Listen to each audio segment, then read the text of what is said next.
ఈ పక్షిని మొదటిసారి చూసిన వాళ్లకు దీని తలపై ఉన్న ఈకలు కిరీటంలా కనిపిస్తాయి. అందుకే దీనికి క్రౌన్డ్ క్రేన్ అనే పేరు వచ్చింది. సూర్యకాంతి పడినప్పుడు ఆ బంగారు రంగు ఈకలు మరింత అందంగా కనిపిస్తాయి. సాధారణంగా కొంగలు నేలపైనే ఎక్కువ సమయం గడుపుతాయి, కానీ గ్రే క్రౌన్డ్ క్రేన్ మాత్రం చెట్ల కొమ్మలపై కూడా కూర్చోగలదు. ఇతర క్రేన్ జాతుల్లో ఈ లక్షణం చాలా అరుదుగా కనిపిస్తుంది. ఈ పక్షుల నృత్యం చూడటానికి ఎంతో ఆకర్షణీయంగా ఉంటుంది.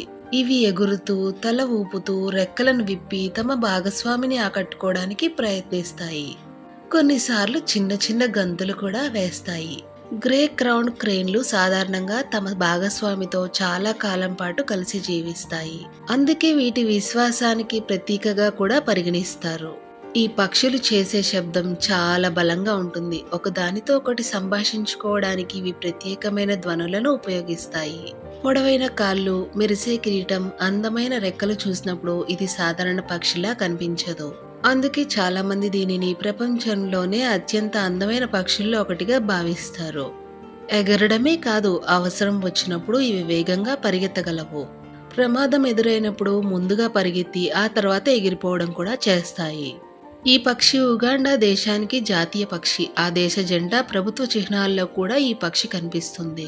చిత్తడి నేలలు, గడ్డి మైదానాలు, చెరువుల పరిసర ప్రాంతాల్లో ఇవి ఎక్కువగా కనిపిస్తాయి. అక్కడే ఆహారాన్ని వెతుక్కుంటూ రోజంతా గడుపుతాయి. అందంగా కనిపించిన వీటి సంఖ్య క్రమంగా తగ్గుతోంది. ఆవాసాలు తగ్గిపోవడం, అక్రమ వేట వంటి కారణాల వల్ల ఈ పక్షుల సంఖ్య క్రమంగా తగ్గుతోంది. అందుకే వీటి సంరక్షణ కోసం అనేక దేశాలు ప్రత్యేక చర్యలు తీసుకుంటున్నాయి. గ్రే క్రౌన్డ్ క్రేన్ నడుస్తూ ఉంటే చూడడానికి కిరీటం ధరించి వస్తున్న కొంగలా కనిపిస్తుంది. అందుకే చాలా మంది దీనిని పక్షుల రాజు అని కూడా పిలుస్తారు.